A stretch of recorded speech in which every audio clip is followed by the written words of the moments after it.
So hey everyone welcome back to our YouTube channel. ਤਾਂ ਜਿੱਦਾਂ ਕਿ ਤੁਹਾਨੂੰ ਪਤਾ ਹੈ ਕਿ ਅਸੀਂ ਪਿਛਲੀ ਜਿਹੜਾ ਹੈ ਵੀਡੀਓ ਦੇ ਵਿੱਚ ਪੀਐਸ ਟੈਟ ਜੋ ਕਿ ਦਸੰਬਰ 2021 ਦਾ ਪੀਐਸ ਟੈਟ ਸੀਗਾ, ਦਸੰਬਰ 2021 ਵਾਲੇ ਪੀਐਸ ਟੈਟ ਦੇ ਕੁਐਸਚਨਸ ਕੀਤੇ ਸੀ ਮੈਥਸ ਦੇ। ਅੱਜ ਅਸੀਂ ਜਨਵਰੀ 2020 ਦੇ ਜਿਹੜੇ ਮੈਥਸ ਦੇ ਕੁਐਸਚਨਸ ਨੇ ਪੀਐਸ ਟੈਟ ਪੇਪਰ 1 ਦੇ ਉਹਨਾਂ ਨੂੰ ਸੋਲਵ ਕਰਨ ਜਾ ਰਹੇ ਹਾਂ, ਜਿਹਦੇ ਵਿੱਚ ਪਹਿਲਾ ਕੁਐਸਚਨ ਜਿਹੜਾ ਹੈ ਉਹ ਦਿੱਤਾ ਹੈ Girish started business with investing 45,000। Girish ने बिजनेस स्टार्ट किया है और बिजनेस कितनी इन्वेस्टमेंट की है 45,000। आफ्टर 3 मंथ्स 3 महीनों तो बाद की होंदा है विजय 60,000 रुपया इन्वेस्ट करता है और उस तो भी 6 महीनों तो बाद आफ्टर 6 मंथ्स अनदर 6 महीनों तो बाद अंकुश जिहड़ा है वो बिजनेस कितना इन्वेस्ट करता है 90,000। ਇਹਦੇ ਨਾਲ ਕੀ ਹੈ at the end of the year ਸਾਲ ਖਤਮ ਹੋਣ ਤੇ ਦੇ ਮੇਡ ਅ ਪ੍ਰੋਫਿਟ, ਉਹਨਾਂ ਨੂੰ 16,500 ਰੁਪਏ ਦਾ ਪ੍ਰੋਫਿਟ ਹੋ ਰਿਹਾ ਹੈ।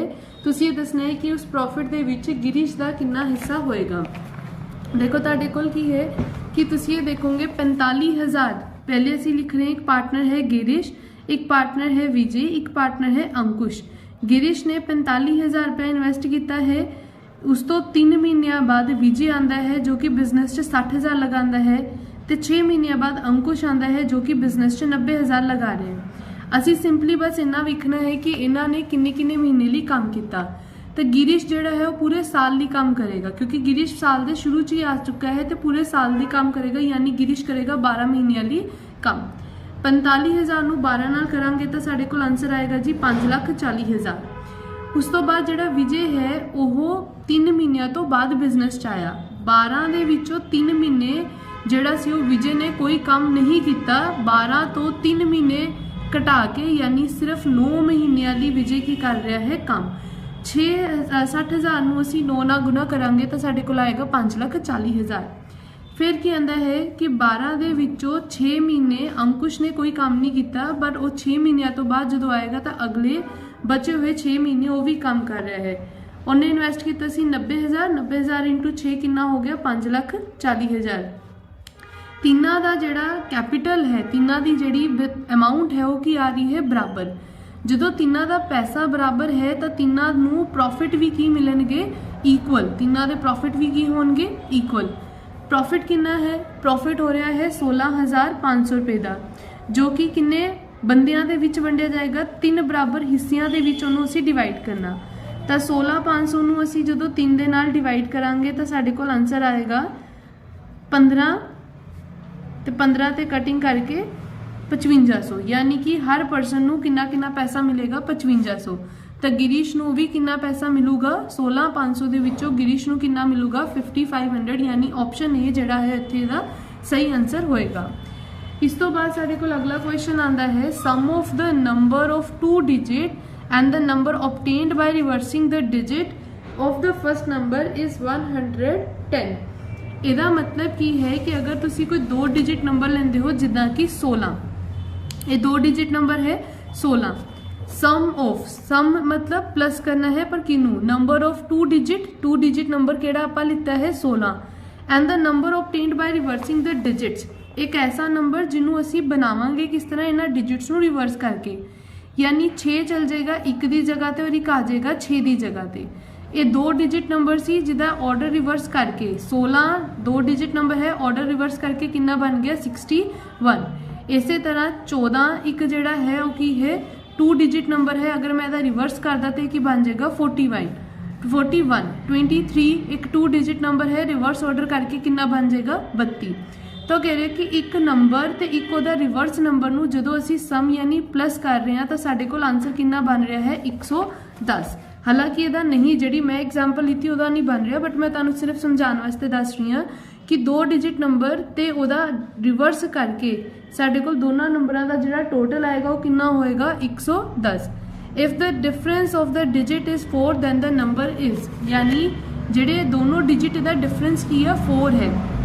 ਜਿੱਦਾਂ ਹੁਣ ਇੱਥੇ 6 ਤੇ 1 ਦੇ ਵਿੱਚ डिफरेंस ਕਿੰਨਾ ਹੈ 5, लेकिन जे मैं ਇੱਥੇ ਆਪਣੇ ਕੋਲ ਲਵਾਂ 3 ਤੇ 7, देखो 37 ਜਿਹੜਾ ਹੈ वो की है एक 2 डिजिट नंबर है जिदे विच दोनों डिजिट्स का जिहड़ा डिफरेंस है वो कितना आ रहा है 4। ਇਹਦਾ रिवर्स ऑर्डर अगर मैं करती हाँ तो आंदा है 73। इन्हां दोनों का प्लस किहदे इक्वल होना चाहिए 110 ਤੇ ਸਾਡਾ आंसर आ जाऊगा। पर पहले मैं इत्थों दी ऑप्शन ए नूं लै रही हाँ। ऑप्शन ए की है 62। अगर एक नंबर 62 है तो इसका रिवर्स ऑर्डर की होएगा 26। दोनों नूं प्लस करके दोनों नंबरों के विच 6 ते 2 च 4 का ही डिफरेंस है जिद्दां कि क्वेश्चन ने क्या। एक नंबर और ऑर्डर रिवर्स करके जो नंबर बने इन्होंने दोनों का टोटल कि इक्वल होना चाहिए 110 दे जिद्दां कि क्वेश्चन कह रहा है। 6 ते 2 8, 6 ते 2 8, लेकिन यदा ऑर्डर कितना यदा प्लस करके आंसर कितना आ रहा है 88, यानी 62 सही आंसर नहीं होएगा। दूसरा ऑप्शन ट्राई कर लेने हैं 73 का। 73 एक नंबर है जिहदा रिवर्स ऑर्डर उल्टा ऑर्डर की होएगा 37। 73 ते 7 ते 3 च डिफरेंस कितना है 4, जिद्दां कि क्वेश्चन ने क्या सी। इस नंबर नूं इहदे रिवर्स ना प्लस करके साडे को आंसर कितना बन रहा है 110। अगर 110 बन रहा है यानी यही साडा सही आंसर है, मतलब कि 92 का बी जिहड़ा है वो बिल्कुल सही आंसर होएगा। अगला साडे कोल जिहड़ा क्वेश्चन आ रहा है वो अगला क्वेश्चन है individual attention cannot be paid to student. तुसी किसी बच्चे नूं इंडिविजुअल अटेंशन क्यों नहीं दे सकते? ਉਹਦਾ रीजन की है कि लार्ज क्लास है यानी उत्थे बच्चों की नंबरिंग जिहड़ी है वो ज़्यादा है, टीचर के उत्ते बर्डन ज़्यादा होने करके वो इंडिविजुअल अटेंशन नहीं दे पाता, सिलेबस ज़्यादा होने करके इंडिविजुअल अटेंशन नहीं दे सकता, या फिर लो सैलरी ऑफ द टीचर होने करके इंडिविजुअल अटेंशन नहीं दे सकता। तो मेरे हिसाब नाल की आंदा है कि अगर क्लास दे विच ज़्यादा बच्चे होणगे, अगर एक क्लास दे विच 100 बच्चा है तो टीचर वास्ते पॉसीबल नहीं है कि वो कल्ले कल्ले बच्चे नूं इंडिविजुअली जिहड़ी है वो अटेंशन देवे। इस करके 93 का ये ऑप्शन जिहड़ा है वो बिल्कुल सही ऑप्शन होएगा। अगला साडे कोल बनदा है the national mathematics day is celebrated on. National mathematics day कदों सैलीब्रेट हुंदा है? तो नैशनल मैथमैटिक्स डे जिहड़ा है वो 22 दिसंबर नूं सैलीब्रेट किया जाता है। ये तुहानूं याद रखना पएगा कि नैशनल मैथमैटिक्स डे कदों सैलीब्रेट किया जाता है 22 दिसंबर नूं। इस तो बाद आंदा है अगला question pre numbers concepts are important. Pre number concepts क्यों इंपॉर्टेंट ने? प्री नंबर कंसैप्ट्स का मतलब है जिद्दां अगर तुहानूं याद होएगा नंबर सिस्टम करन तो पहला मैं तुहानूं बहुत सारे नंबर्स के नाल फैमिलीयर कराया सी, बहुत सारे नंबर्स के बारे जानकारी दी सी, जिद्दां प्राइम नंबर की है, कंपोजिट नंबर की है। तो यही कह रहे कि किसी भी प्री नंबर कंसैप्ट उन्होंने असी बोलते हैं कि नंबर सिस्टम शुरू करन तो पहला नंबरिंग करवाने तो पहला असी बच्चे का की बनाया है कंसैप्ट बनाया है, इसे नूं बोलिया जाता है प्री नंबर कंसैप्ट। तो प्री नंबर कंसैप्ट क्यों जरूरी है? ताकि बच्चा फ्रैक्शन नूं समझ सके, ताकि बच्चा मैथ्स नूं इंजॉय कर सके, या फिर वह नंबर के रिलेटेड कंसैप्ट बन सके, या फिर डू एरिथमैटिक ऑपरेशन यानी वो प्लस माइनस करना सीख सके। तो नंबर सिस्टम जिहड़ा है असी प्री नंबर कंसैप्ट बच्चे का तां बनाने हाँ ताकि बच्चे का नंबर्स के रिलेटेड की बन सके, एक कंसैप्ट जिहड़ा है वो बिल्ड हो सके, कंसैप्ट बन सके। मैं जिद्दां तुहानूं उहदे विच सीगा कि नंबर सिस्टम दे विच असी प्राइम नंबर्स कंपोजिट नंबर्स पढ़े सी, तो पढ़ाने का मकसद की सीगा कि तुहानूं नंबर्स के बारे तुहाडा की बन सके, एक कंसैप्ट बिल्ड हो सके। तो 95 का जी सी ऑप्शन बिल्कुल सही ऑप्शन होएगा। इस तो बाद आंदा है the most effective way to evaluate the student. किसी भी बच्चे की अगर तुसी जजमेंट, इवैल्यूएट का मतलब है उन्होंने जज करना चाहते हो कि वो बच्चा पढ़ाई दे विच किस तरीके का है, तो वो वास्ते की चीज़ सब तो ज़्यादा इफेक्टिव होएगी कि तुसी उहदा वीक टेस्ट लवो, हर महीने टेस्ट लवो, साल दे विच टेस्ट लवो, या फिर लगातार उहदी इवैल्यूएशन यानी जजमेंट करते रहो। तो इहदा आंसर जी डी आएगा continuous and comprehensive evaluation. Continuous ते कॉम्प्रीहेंसिव इवैल्यूएशन का मतलब की हुंदा है कि जिद्दां तुसी बच्चे नूं समझाते जा रहे हो नाल दी नाल तुसी बच्चे तो क्वेश्चन आंसरिंग करके ये चीज़ देखो कि जो तुसी समझाया कि वो उस बच्चे नूं समझ आ गया है या नहीं। तो 96 का डी जिहड़ा है ऑप्शन बिल्कुल सही होएगा, कॉन्टीन्यूअस एंड कॉम्प्रीहेंसिव इवैल्यूएशन। इस तो बाद आंदा है अगला question students are asked to find the various characteristics of a square using a geometric box. एक बच्चे नूं जिहड़ा है वो बोलिया जाता है कि स्क्वेयर की उन्हें खासियत दसनी है। जिद्दां स्क्वेयर की खासियत की होंदी है कि स्क्वेयर दियां चारों साइड्स की होंदियां ने बराबर। तो कहते कि एक बच्चे नूं असीं कह रहे हैं कि वह स्क्वेयर की खासियत बारे, स्क्वेयर के फीचर्स बारे दसे और वो किस चीज़ का यूज़ कर सकता ज्योमैट्री बॉक्स का। यानी असीं उन्होंने एक इंस्ट्रूमेंट दे रहे हैं, जिस इंस्ट्रूमेंट नूं एक टूल दे रहे हैं, जिस टूल नूं यूज़ करके वो जिहड़ा है स्क्वेयर की करैक्टरिस्टिक्स के बारे पता कर सकता है। हेयर द टीचिंग मैथड, ये किस तरीके का टीचिंग मैथड है? तो जिहदे विच असीं बच्चे नूं एक लाइव एग्जाम्पल या एक लाइव डैमो दे के बच्चे नूं समझाने की कोशिश कर रहे हाँ, उस मैथड दे विच उस मैथड का नाम क्या आंदा है ह्यूरिस्टिक मैथड। ह्यूरिस्टिक जिहड़ा है उहदा सही ऑप्शन होएगा ह्यूरिस्टिक मैथड का यूज़ कर रहा है टीचर अगर वो बच्चे नूं एक ज्योमैट्री बॉक्स दे के उहदे ज्योमैट्री बॉक्स तो स्क्वेयर नूं जिहड़ा है उहदी खासियत नूं समझाउण दी कोशिश कर रहा है। अगला क्वेश्चन है the nature of mathematics is mathematics की नेचर किस तरीके दी है। मैथामैटिक की नेचर की है ऑर्नामेंटल। ऑर्नामेंटल हुंदा है कोई ऐसी चीज़ जो तुसी सिर्फ दिखावे वास्ते सजावट वास्ते जिन्हों असीं बोल सकते हैं कोई ऐसी चीज़ जो सिर्फ किस चीज़ वास्ते की जा रही है सजावट वास्ते। द नेचर ऑफ मैथामैटिक्स किस तरीके दी है सजावटी है नेचर डिफिकल्ट है मैथ्स बोरिंग है या फिर लॉजिकल है। देखो बच्चे नूं ये पहली चीज़ ऑर्नामेंट का इसका सही आंसर नहीं है उसका कारण की है क्योंकि यह एक सजावट की चीज़ नहीं है। मैथ्स आना एक प्लस माइनस आना एक साडी रेगूलर लाइफ का प्रोसीजर आ तो ऑर्नामेंटल तो बिल्कुल नहीं हैगी। डिफिकल्ट तो बोरिंग बच्चे नूं उदों लगती है जदों उहदा कि लॉजिक उहदे कंसैप्ट्स क्लीयर ना होण। इस करके असीं कहांगे कि मैथ्स की नेचर किस तरीके की है लॉजिकल। मैथ्स लॉजिकल अगर होएगा तो अपने आप वो जिहड़ा है ईजी तो इंटरस्टिंग लगना शुरू हो जाएगा। तो नेचर ऑफ मैथामैटिक्स की है लॉजिकल सानू इत्थे लॉजिक्स का यूज़ करना पैंदा है। विच ऑफ द फॉलोइंग अगला question which of the following is a teacher centred method. Teacher centred ते स्टूडेंट सेंटर्ड का मतलब की हुंदा है। देखो टीचर सेंटर्ड मैथड वो है जिथे हर चीज़ टीचर के आस पास घूमेगी यानी टीचर ही प्लान करेगा कि पढ़ाना की है किस तरीके ना पढ़ाया जाएगा किनू किद्दां पढ़ाना है सारी प्लैनिंग कौन करता है टीचर। स्टूडेंट सेंटर्ड होंदी जिथे हर चीज़ नू प्लान किया जाता है स्टूडेंट नू मद्देनज़र रखते हुए। तो कह रहे कि which of the following is teacher centred method. तो टीचर सेंटर्ड मैथड केड़ा होएगा प्लेवे मैथड नहीं। प्लेवे मैथड एक स्टूडेंट सेंटर्ड है उहदे बच्चे नू खुला छड्ड दिता जाता है कि वो जो करना चाहता है वो कर सकता है। प्रोजेक्ट मैथड भी नहीं होएगा लैक्चर मैथड या सोशलाइज्ड रेसिट्रेशन। तो साढ़े को इत्थे दा सही आंसर आएगा लैक्चर मैथड। नॉर्मली असी जेडे टीचर्स की क्लासिस असी बैठे हैं या जो हुण मैं तुहानूं प्रोवाइड कर रही हाँ ये लैक्चर मैथड है क्यों क्योंकि हर चीज़ मेरे अकॉर्डिंगली जाएगी की चीज़ पढ़ानी है की चीज़ नहीं पढ़ानी केड़ी वीडियो ज़्यादा इंपॉर्टेंट है केड़ी नहीं है। तो लैक्चर मैथड इहदा जिहड़ा है वो सही आंसर होएगा यानी ऑप्शन सी। अगला जिहड़ा क्वेश्चन है वो आंदा है who started the 5 stepped system of lesson planning.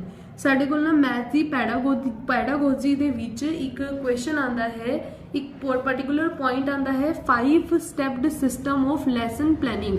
5 stepped system of lesson planning जिस 5 स्टैप्स जिहड़े ने वो दसे गए ने और ये 5 स्टैप्स जिहड़े आ वो किन्ने दसे हुए ने हर्बर्ट ने। 5 स्टैप लैसन प्लैनिंग दे 5 स्टैप जिहड़े वो किन्ने दसे ने हर्बर्ट ने यानी इसदा सही आंसर की होएगा Herbert who started the 5-step system of lesson planning। the 5-step system of lesson planning is started by Herbert. इत्थे ना थोड़ी जी मिस्टेक है अगले क्वेश्चन दे विच 101 च इत्थे आना सी अचीवमेंट टेस्ट।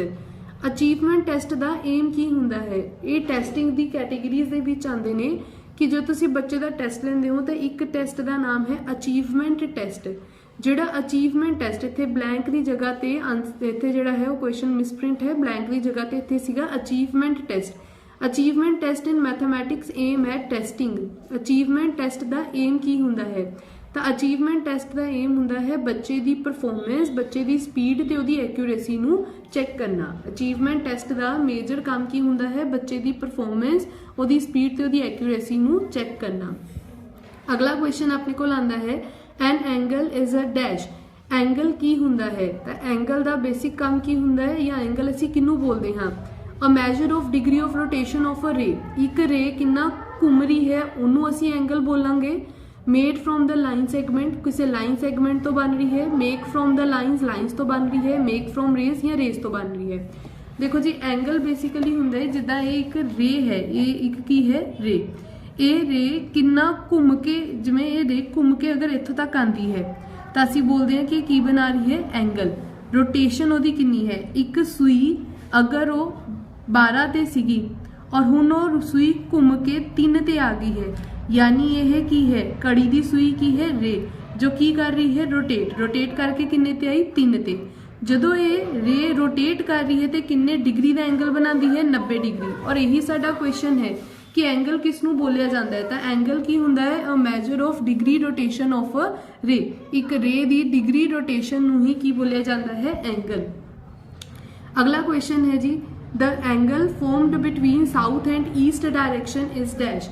हुण इत्थे साडे कोलों पुछ रहा है साउथ ते ईस्ट डायरैक्शन च जिहड़ा एंगल बनता है वो एंगल किन्ने डिग्री का होएगा। तो ये वास्ते सानू डायरैक्शनस पता होनी चाहिए ने। डायरैक्शनस की होंदियां ने नॉर्थ साउथ ईस्ट वैसट। डायरैक्शनस असीं इदां बनाते हैं, नॉर्थ फिर साउथ, इस साइड ते ईस्ट, इस साइड ते west, north south east and west. इत्थे एंगल जिहड़ा है वो कित्थे बनाउण नूं किहा है, between south and east. South ते ईस्ट इन्हां दोनों विचकार जिहड़ा एंगल बन रहा है, तो साउथ ते ईस्ट च किस तरीके का एंगल बन रहा है, राइट एंगल यानी कि 90 डिग्री का एंगल। तो 103 का सही आंसर की होएगा ए यानी कि 90 डिग्री। अगला क्वेश्चन आता है, the measure of 4 angles of the quadrilateral are in the ratio 1:2:3:4। What is the measure of the smallest angle. देखो तुहाडे कोल एक क्वाड्रिलेटरल है, क्वाड्रिलेटरल वो हुंदा है जिहदियां किन्नियां साइड्स होण 4। क्वाड्रिलेटरल असीं उहनूं बोलदे हां जिहदियां किन्नियां साइड्स हुंदियां ने 4 साइड्स। वो कह रहे कि एक क्वाड्रिलेटरल है जिहदी रेशियो कितनी है 1:2:3:4। और तुसीं ये दसना है कि सब तो छोटा एंगल यानी इहदा आंसर कितना होएगा, क्योंकि सब तो छोटा एंगल होएगा जिहदी रेशियो सब तो घट होएगी। सानू पता है कि क्वाड्रिलेटरल के जिन्ने भी एंगल्स होंदे ने उन्हां चारा एंगल्स का टोटल मिला के कितना बनता है 360 डिग्री। असीं ये मान लांगे कि यह क्वाड्रिलेटरल जिहड़ा है वो एंगल मान लांगे 1x, इनू मान लांगे 2x, इनू मान लवांगे 3x, इनू मान लवांगे 4x। चारों एंगल्स नू मिला के क्वाड्रिलेटरल का टोटल किहदे इक्वल आना चाहिए है 360 degree they. 1 + 2 3, 3 + 3 6, 6 + 4 10, 10x is equals to 360 degree और x कितना आ गया 360 डिवाइडेड बाय 10, यानी कि x जो कि सब तो छोटा एंगल है उसका आंसर कितना है 36 डिग्री। तो 104 का बी जिहड़ा है वो सही आंसर होएगा 36 डिग्री। अगला क्वेश्चन आता है, the sum of the numbers written on the opposite faces of the dice are. इन्होंने पूछे है कि एक डाइस होंदा है लिडो की गीटी नूं बोलिया जाता है। डाइस जिहड़ा है वो किनूं बोलिया गया है, लिडो की गीटी नूं। जिहड़ी लिडो की गीटी हुंदी है ना, अगर उहदे इत्थे 2 है तो उहदे ऊपर वाले फेस ते अगर 2 है तो नीचे वाले फेस ते कितना आएगा 5, यानी इन्हां दोनों का टोटल कितना होया 7। अगर लिडो की गीटी दे फ्रंट फेस ते 3 है तो ये ओपोजिट जिहड़ा पिछला फेस होएगा उहदे उत्ते कितना नंबर आएगा 4, यानी ओपोजिट जिहड़े नंबर्स ने इन्हां दा टोटल कितना हमेशा ही की रहेगा 7। तो ये उन्होंने ही पूछे कि नंबर्स जो कि ओपोजिट फेस ते लिखे जाते हैं उन्होंने टोटल किहदे बराबर हुंदा है, तो उहदा टोटल 7 के बराबर हुंदा है। 105 का सही आंसर होएगा B. Which one of the following statement is true. तुसीं हुणे दसना है कि केड़ी स्टेटमेंट बिल्कुल ही सही है। Which one of the following statement is true. All even numbers are composite number. हुण जे तुहानूं नंबर सिस्टम वाली तुसीं वीडियो देखी होएगी तो तुसीं ये देख सकते हो कि नंबर सिस्टम दे विचों बहुत सारे क्वेश्चनस आते हैं तो जिहड़े है उहदा कंसैप्ट साडा क्लीयर होना बहुत जरूरी है। ईवन नंबर्स वो नंबर्स ने जो 2 नाल डिवाइड हो जाते हैं तो कंपोजिट नंबर्स वो हुंदे ने जिन्हां दे फैक्टर्स जिहड़े आ ਉਹ अपने टेबल तो इलावा एक दे टेबल तो इलावा होर भी किसी टेबल ते जान के हुंदे ने कंपोजिट नंबर। हुण मैं अगर ईवन नंबर्स की गल करा तो 2 4 6 8 10 ये सारे ईवन नंबर्स ने। लेकिन जे मैं कंपोजिट नंबर की गल करा तो कंपोजिट नंबर किहड़े हुंदे ने, वो नंबर जो अपने टेबल ते जाण दे नाल नाल एक दे टेबल ते भी जांदे ने प्लस वो किसी होर दे टेबल ते भी जांदे ने। जिद्दां कि 4 एक दे टेबल ते भी जाता है, 4 अपने टेबल ते भी जाता है और 4 2 दे टेबल ते भी जाता है। इस करके 4 किस तरीके का नंबर है, कंपोजिट। 6 भी कंपोजिट नंबर है क्योंकि 6 अपने टेबल ते भी एक दे टेबल ते भी जाता है और इस तो इलावा 6 2 दे टेबल ते 3 दे टेबल ते भी जाता है। 8 भी की है, ये मैं ऊपर लिखे ने ईवन नंबर, नीचे मैं लिख रही हूँ कंपोजिट नंबर। 8 भी जिहड़ा है वो कंपोजिट नंबर है क्योंकि 8 अपने टेबल ते भी जाता है, एक दे टेबल ते भी जाता है, 2 दे टेबल ते भी जाता है तो 4 दे टेबल ते भी जाता है। इस तो बाद मैं लिखती हाँ जी 9 एक कंपोजिट नंबर है। क्यों? क्योंकि 9 एक दे टेबल ते जाता है, 9 3 दे टेबल ते जाता है, 9 अपने टेबल ते भी जाता है। यानी 9 कितना दा नंबर है कंपोजिट, पर 9 इवन नंबर नहीं हैगा। 9 किस तरीके का नंबर है, ओड नंबर, यानी ये जेडे पहला पॉइंट है ताकि हो गया गलत। दूसरा चेक करते उन्हें लिखा all odd numbers are prime numbers, जिन्ने भी ओड नंबर्स होंगे ने वो प्राइम नंबर होंगे ने। पहले मैं ओड नंबर लिख दिनी आ, ओड नंबर होंगे आ जिहड़े कि 2 दे टेबल ते नहीं जाते, जिदा कि 3 5 7 9 11, ये सारे की ने ओड नंबर्स। कहता जिन्ने ओड नंबर्स वो प्राइम नंबर्स भी होणगे। प्राइम नंबर वो नंबर्स होंगे ने जो सिर्फ अपने टेबल ते जाते हैं या 1 दे टेबल ते जाते हैं, जिदा कि 2 एक प्राइम नंबर है क्योंकि 2 सिर्फ अपने टेबल ते जाता है तो 1 दे टेबल ते जाता है। 5 एक प्राइम नंबर है, 3 एक प्राइम नंबर है क्योंकि ये अपने टेबल ते 1 दे टेबल ते जाते हैं। 7 एक प्राइम नंबर है, बट 9 एक प्राइम नंबर नहीं हैगा। 9 किस तरीके का नंबर है, कंपोजिट नंबर। चाहे 9 ओड नंबर है बट ओहदी नेचर की है कंपोजिट नंबर, इस करके बी भी की हो जाता है गलत। इस तो बाद सी आंदा there are infinitely many prime numbers, तो ये बिल्कुल ठीक है। जब तक गिनती है तब तक बहुत सारे प्राइम नंबर जोड़े साढ़े कोल होणगे। अगर मैं इन्होंने अगे बढ़ाती जावां तो बहुत सारे इत्थे प्राइम नंबर जोड़े वो निकल आएंगे। तो साडा जिहड़ा ऑप्शन सी है वो बिल्कुल सही ऑप्शन होएगा कि there are infinitely prime numbers, बहुत सारे प्राइम नंबर जोड़े ने वो साडे मैथ दे विच हुंदे ने। तो सी इहदा सही ऑप्शन है। अगला 107 number question, 1 crore is equals to dash, 1 crore किदे बराबर हुंदा है। देखो जी 100 लाख मिल के की बनाते ने 1 करोड़, 100 लाख मिल के की बनाते ने 1 करोड़। जिहड़ा 1 मिलियन हुंदा है, 1 मिलियन किद्दां बनदा जदों 10 लाख जुड़ते हैं।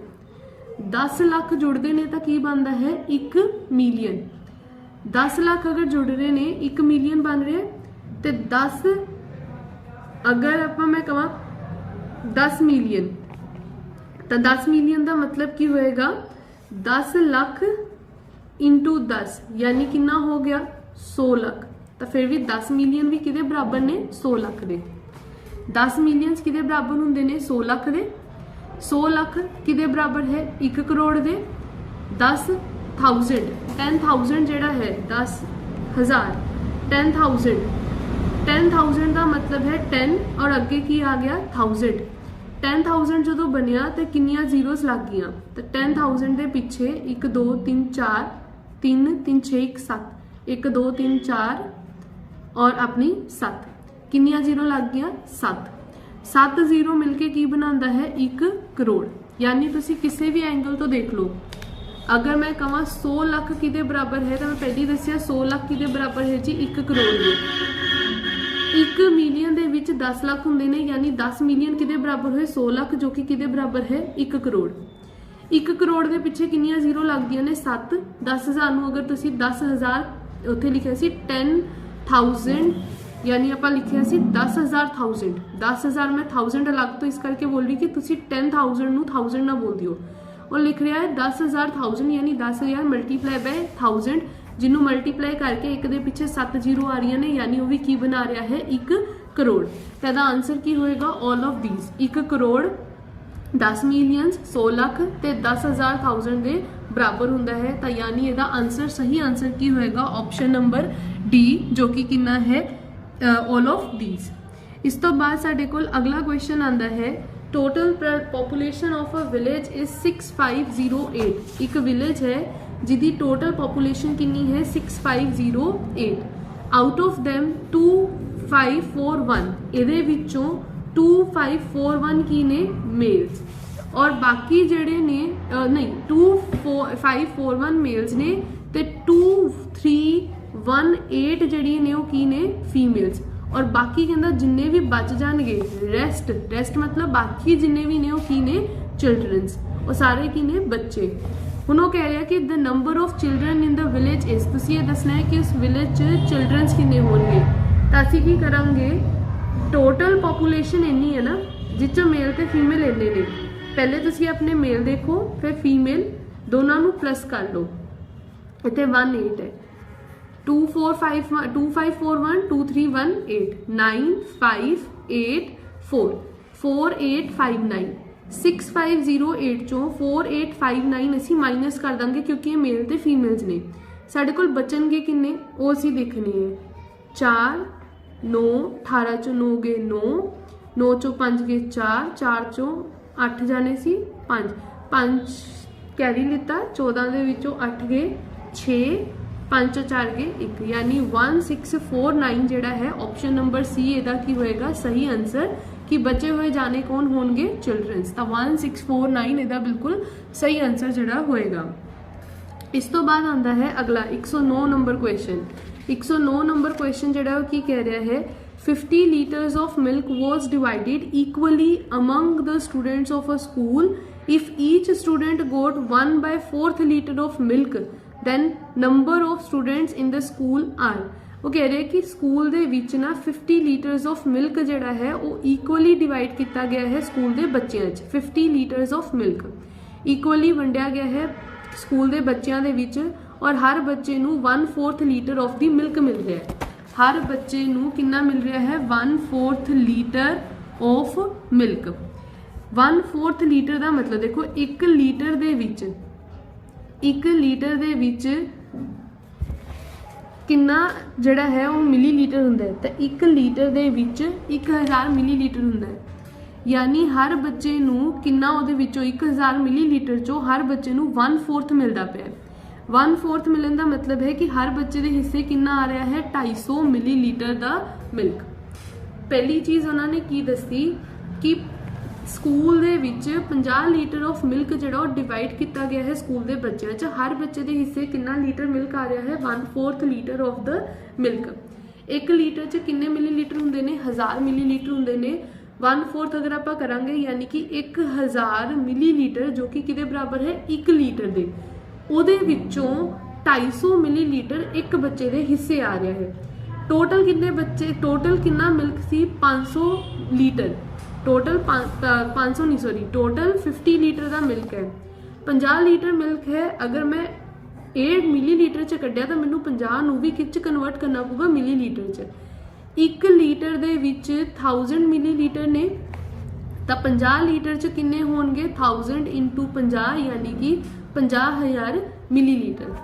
मतलब की बनया कि टोटल मिल्क कितना है 50,000 मिलीलीटर।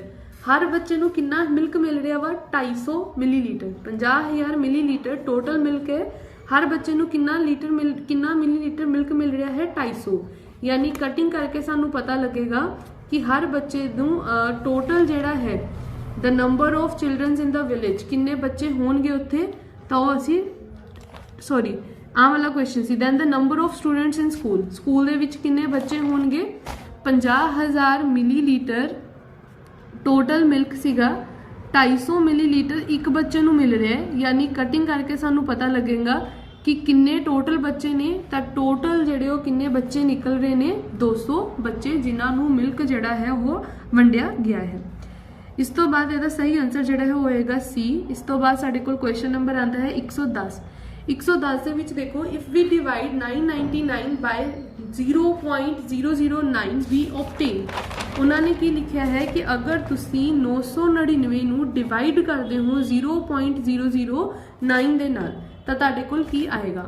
ਤੁਸੀਂ ਸਿੰਪਲੀ ਕੀ ਕਰਨਾ ਹੈ ਜੀ ਇਹਦਾ ਡੈਸੀਮਲ ਹਟਾ ਲੈਣਾ ਹੈ। ਡੈਸੀਮਲ ਇਧਰੋਂ ਨੀਚੋਂ ਜਦੋਂ ਡੈਸੀਮਲ ਹਟੇਗਾ ਤਾਂ ਉੱਪਰ ਅਸੀਂ 1 ਲਗਾ ਕੇ ਜਿੰਨੇ ਡਿਜਿਟਸ ਨੇ ਨਾ 1 2 3 ਡੈਸੀਮਲ ਤੋਂ ਅੱਗੇ ਜਿੰਨੇ ਡਿਜਿਟਸ ਹੋਣੀਆਂ 0 लगा देंगे तो कितना बन गया 999 फिर 000 तो नीचे की आ गया सिर्फ 9 अगलियां 0 की कोई वैल्यू नहीं है नीचे सिर्फ की आ गया 9 कटिंग करांगे तो आ जाऊगा 1 1 1 तो पीछे आ जाऊगी 000 यानी साडा सही आंसर होएगा ऑप्शन नंबर बी 1 1 1 पीछे 000। यह अपने 110 नंबर क्वेश्चन सीगा। हुण साडे कोल अगला क्वेश्चन आंदा है 111 नंबर क्वेश्चन।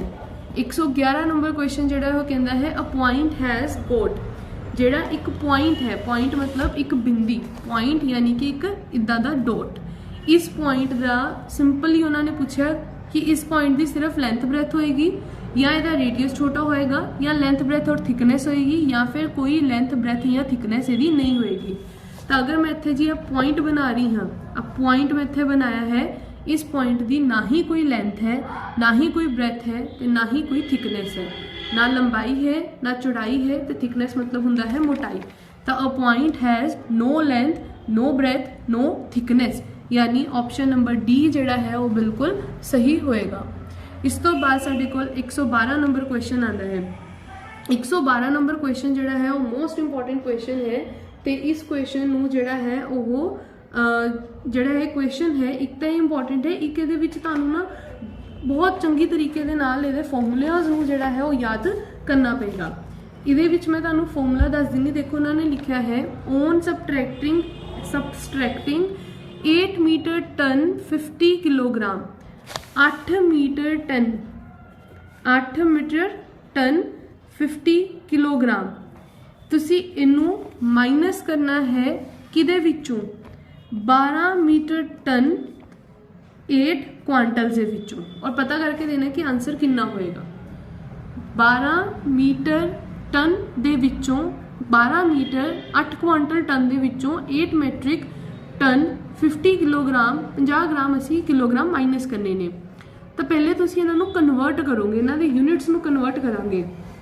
देखो एक जिहड़ा हुंदा है 1 टन, ध्यान नाल देखियो 1 टन जिहड़ा है वो किदे इक्वल हुंदा है, तो 1 टन 1 क्वांटल दे इक्वल हुंदा है। 1 टन 10 क्वांटल दे, 1 टन किदे इक्वल हुंदा है 10 क्वांटल दे। 1 टन किन्ने दे इक्वल होएगा, तो 1 टन जी 10 क्वांटल दे बराबर हुंदा है। इत्थे किन्ने आ रहे ने, इत्थे अपने कोल है 12 मैट्रिक टन। 1 टन 10 क्वांटल दे इक्वल है, तो 12 टन किन्ने दे इक्वल होणगे, 12 टन हो जाएंगे 12 इंटू 10 यानी कि 120 क्वांटल नाल। 1 टन 10 क्वांटल दे इक्वल है, तो 12 टन किदे बराबर होंगे 12 इंटू 10 यानी 120 क्वांटल दे। हुण साडे कोल की आंदा है 1 क्वांटल दे विच किन्ने किलोग्राम हुंदे ने, तो 1 क्वांटल दे विच 1000 किलोग्राम हुंदे ने, 1000 भी नहीं, 1 क्वांटल दे विच किन्ने किलोग्राम्स होणगे 100। 1 क्वांटल दे विच किन्ने किलोग्राम हुंदे ने 100। अपने कोल किन्ने क्वांटल है 120 क्वांटल। 120 क्वांटल नूं अगर तुसी किलोग्राम च कन्वर्ट करोगे तो उन्होंने 100 नाल मल्टीप्लाई करना पेगा, यानी टोटल किन्ने हो गए 12,000 किलोग्राम। टोटल कितना हो गया 12,000 किलोग्राम। ये तो सिर्फ इहदा निकलिया 12 टन का। 12 टन नूं जदों असी किलोग्राम च कन्वर्ट किया तो कितना बन गया 12,000 किलोग्राम। हले उहदे नाल 8 क्वांटल होर ने, 8 क्वांटल हो रहा है, यानी 1 क्वांटल किन्ने दे इक्वल सी 100 किलोग्राम दे, तो 8 क्वांटल किहदे इक्वल होगा 800 किलोग्राम। 12 टन जिहड़े सीगे उन्हां नूं जदों असी किलोग्राम च कन्वर्ट किया तो निकलिया 12,000 किलोग्राम। 8 क्वांटल नूं असी किलोग्राम च कन्वर्ट किया तो निकलिया 800 किलोग्राम, यानी टोटल कितना इत्थे किलोग्राम हो गए 12,800 किलोग्राम। टोटल किन्ने किलोग्राम हो गए 12,800 किलोग्राम। ये सिर्फ असी पहले वाले नूं सॉल्व किया है। हले दूसरा पे है जो कितना है 8 metric ton 50 kilogram. 8 metric ton, फिर तो ही चीज़ 1 टन किन्ने क्वांटल दे बराबर हुंदा है, तो 1 टन 10 क्वांटल दे की हुंदा है बराबर। 1 टन जिहड़ा है वो 10 क्विंटल दे बराबर हुंदा है। अपने कोल किन्ने टन ने, अपने कोल ने 8 टन। 8 टन मतलब 10 इंटू 8 यानी कि 80 क्विंटल। 80 क्विंटल ये हो गए। 80 क्विंटल तो बाद नाल अगे अपने कोल की है किलोग्राम। असी इनू 80 क्विंटल तो हुण किलोग्राम च कन्वर्ट करना है। 1 क्विंटल दे विच 100 किलोग्राम हुंदे ने, यानी 80 क्विंटल च किन्ने होणगे 100 इंटू 80 मतलब कि 8000 किलोग्राम। ये क्वेश्चन तुहानूं दोबारा देखना पेगा क्योंकि ये क्वेश्चन थोड़ा जिहा औखा है, तो ये यूनिट्स तुहानूं देख देख के ही लर्न होणगे। 80 क्वांटल नूं जदों असीं किलोग्राम च कन्वर्ट किया तो आ गया 8000 किलोग्राम। 8000 किलोग्राम तो सिर्फ अपना इहदा टन नूं असीं किलोग्राम च कन्वर्ट किया। हले नाल होर साडे कोल की है 50 किलोग्राम होर ने, तो 8000 ते 50 किलोग्राम, 8000 किलोग्राम और 50 किलोग्राम दोनों प्लस करके साडे कोल टोटल किन्ने किलोग्राम आए 8050 किलोग्राम। साडे कोल टोटल कितना आ गया 8050 किलोग्राम।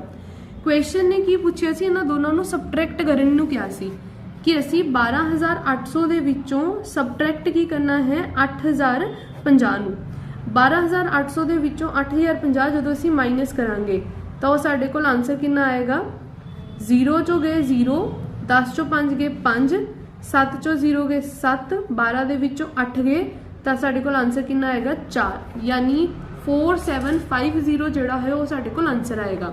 ਹੁਣ ਤੁਸੀਂ ਇੱਥੇ ਸਿਰਫ ਇਹਨੂੰ ਕੰਪੇਅਰ ਕਰ ਲਓ, ਦੇਖੋ 4750 ਕਿੱਥੇ ਹੈ ਤਾਂ 38 ਦੀ ਗੱਲ ਕਰ ਰਿਹਾ ਹੈ, ਇਹ 4850 ਦੱਸ ਰਿਹਾ ਹੈ, ਇਹ ਆ ਰਿਹਾ ਹੈ 4750। 4750 ਦਾ मतलब ਕੀ ਹੋ ਗਿਆ 4 टन 7 ਕੁਆਂਟਲ 50 किलोग्राम। तो साडा सही ऑप्शन की होएगा ऑप्शन नंबर सी। इस क्वेश्चन का भी स्क्रीनशॉट ले लो तो ये इस आंसर का भी स्क्रीनशॉट ले लो। इदनों तुसी वीडियो दे खत्म होने तो बाद ये क्वेश्चन दोबारा करोगे, ये क्वेश्चन इंपॉर्टेंट है तो प्लस की है कि इस क्वेश्चन के विच तुहानू डाटा जिहड़ा है जिहड़ी यूनिट्स वो याद रखने वाले ज़्यादा ने। 1 टन किहदे बराबर हुंदा है तो 1 टन 10 कुआंटल के बराबर हुंदा है। 1 कुआंटल च 100 किलोग्राम हुंदे ने। 1 टन 10 कुआंटल के इक्वल है तो 1 कुआंटल च किन्ने किलोग्राम हुंदे ने 100 किलोग्राम। उहदे हिसाब नाल असीं अपना समूह जिहड़ा है सॉल्व कीता है। अगला साडे कोल क्वेश्चन आंदा है in a question of division. एक डिवीजन का क्वेश्चन सीगा a student took 8 as a divisor. बच्चे ने की कीता है 8 नूं एक बच्चे ने 8 जिहड़ा है वो लिता है एज अ डिवाइजर। डिवाइजर मतलब जिहदे नाल असीं उहनूं डिवाइड कर रहे हैं। इंस्टेड ऑफ 3, इंस्टेड का मतलब लैना की सीगा उन्हें 3 पर लै कितना दिता उन्हें 8 बाय मिसटेक तो उन्होंने आंसर कितना निकल के आया 15। कहना एक जिहड़ा है एक बच्चा सीगा जिन्हें की कीता है एक डिवीजन का क्वेश्चन किया, उन्हें took 8 as a divisor instead of 3। उन्हें एक नंबर नू डिवाइड करने लई 8 नाल उन्होंने डिवाइड करता, जबकि उन्होंने डिवाइड किहदे नाल करना सी 3, पर जदों उन्हें उस नंबर नू 8 नाल डिवाइड करता तो उहदे कोल आंसर कितना आ रहा है 15। तुसी ये दसना है द करैक्ट आंसर इज कि करैक्ट आंसर की होना चाहिए सीगा। पहली चीज़ क्वेश्चन नू ध्यान नाल समझना, कह रहे कि x एक नंबर सीगा जिन्हों 8 नाल डिवाइड कर दिता, पर करना किहदे नाल सीगा करैक्ट उन्होंने किहदे नाल डिवाइड करना चाहिए सी 3 नाल। गलती नाल उन्हें कितना किया 8 नाल, पर जदों उन्हें उन्होंने 8 नाल डिवाइड किया तो आंसर कितना आ गया है 15। कहता तुसी ये दसो कि जदों इस नंबर नू 3 नाल डिवाइड करूगा तो उसका सही आंसर की आएगा। हुण देखो x नू अगर मैं 8 नाल डिवाइड करती हाँ तो इत्थे की आ जाएगी क्रॉस मल्टीप्लाई। x अपॉन 8 सीगा तो x आंसर आऊगा 15 मल्टीप्लाई बाय 8। 15 नू जिहड़ा है तुसी 8 नाल मल्टीप्लाई कर लो। 15 नू 8 नाल कीता 8 5 40, 8 1 जा 8 प्लस 4 120, यानी साडे कोल x कितना है 120। पर उन्हें सानू x नहीं पूछा, उन्हें की कहा कि इहदी सही डिवीजन करके आंसर कितना आना चाहिए सीगा। तो सही डिवीजन करके आंसर कितना आना चाहिए सी 15 की बजाय कितना आना चाहिए सी 40। तो 113 का बी ऑप्शन जिहड़ा है वो बिल्कुल सही ऑप्शन बनेगा। फिर उस तो बाद आता है अगला क्वेश्चन, उच्चो दस रहे कि Ram purchase 45 litres of milk for a function at his home. Ram ने की किया है 45 लीटर जिहड़ा मिल्क है वो खरीदिया है अपने घर के किसी फंक्शन वास्ते। आफ्टर द फंक्शन खत्म होने तो बाद 2 litre and 700 millilitre of the milk was left. उहदे कोल 2 लीटर ते 700 मिलीलीटर मिल्क जिहड़ा है बचदा है, और तुसीं ये दसना है कि how much milk he used, उन्हें कितना मिल्क यूज कर लिता होएगा। देखो 45 लीटर उहदे कोल टोटल सीगा, असीं लीटर ते मिलीलीटर नूं अलग अलग लिख लैंदे आ। 45 लीटर टोटल सी जिहदे विचों हुण उहदे कोल 2 लीटर ते 700 मिलीलीटर बचिया होया है, तो यानी जिहड़ा इस तो बाद जिन्ना हिस्सा होगा वो की होया होगा उन्हें यूज किया होएगा। यही पॉइंट बनेगा ना अपने को कि वो की कह रहा है कि 45 जिहड़ा है लीटर टोटल मिल्क सीगा जिस 2 लीटर 700 मिलीलीटर हले भी उहदे कोल बचिया होया है, और तुसीं ये दसना है कि हुण उहदे कोल उन्हें फंक्शन च कितना मिलीलीटर मिल्क जिहड़ा है यूज कर लिया होएगा। देखो ये उत्ते कुछ नहीं है तो इनू असी 0 ले लेने, 45 पूरा लीटर बन गया 0 लैके, इधरों इनू माइनस कर दिया 0 चो 0 गए 0 चो 0, 0 चो 7 जाने नहीं सी, इत्थों कैरी लेना पेगा 10 चो 7 गए 3, 4 चो 2 गए 2 ते 4 इदां ही आ गया। यानी कि साडे कोल उन्हें सानू की पता लग गया कि 45 चो अगर उहदे कोल 2 लीटर 700 मिलीलीटर मिल्क बच रहा है, मतलब कि उन्हें मिल्क कितना यूज किया होएगा फंक्शन च 42 लीटर 300 मिलीलीटर। तो ऑप्शन डी ਇਹਦਾ सही आंसर होएगा 42 लीटर 300 मिलीलीटर। उस तो बाद साढ़े को आंदा है 115 number question, what is the weight of 3.5 kilolitre water in the gram in kilograms of the weight. ये जिहड़ा क्वेश्चन है ना थोड़ा जा हुण मैं जिहड़े 115 तो 120 तक के जिहड़े क्वेश्चन आ वो मैं अपनी अगली वीडियो दे विच कवर कर रही हाँ। पहले तुसी 114 तक के क्वेश्चनस नूं जिहड़ा है वो सही तरीके नाल कवर करना है। ये जिहड़े पिछले 5 क्वेश्चनस ने एक तो इंपॉर्टेंट है, एक ये जिहड़े क्वेश्चनस ने वो थोड़ा लंबे जाएंगे, इस करके उन्होंने असीं अपनी अगली वीडियो दे विच कवर करांगे। मैं उम्मीद करती हूँ कि तुहानूं इत्थों तक क्वेश्चनस जिहड़े ने वो समझ आ चुके होंगे। Thank you for watching my video. Do not forget to like share and subscribe my YouTube channel.